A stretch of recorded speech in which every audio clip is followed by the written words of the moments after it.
Hungry? Got 1 minute? Let's make nachos that'll blow your socks off. Grab a plate, any plate. Cover it with tortilla chips. Next, sprinkle on shredded cheese. Be generous, no judgment here. Feeling fancy? Add some canned beans.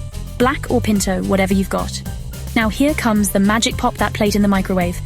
Set it for about 1 minute. Watch the cheese melt like a lava flow in slow-mo. But don't walk away. The cheese goes from gooey to call the fire department fast. Ding. Carefully.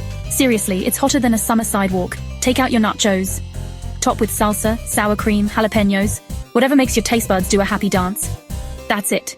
Nachos in 60 seconds. Snack attack crushed.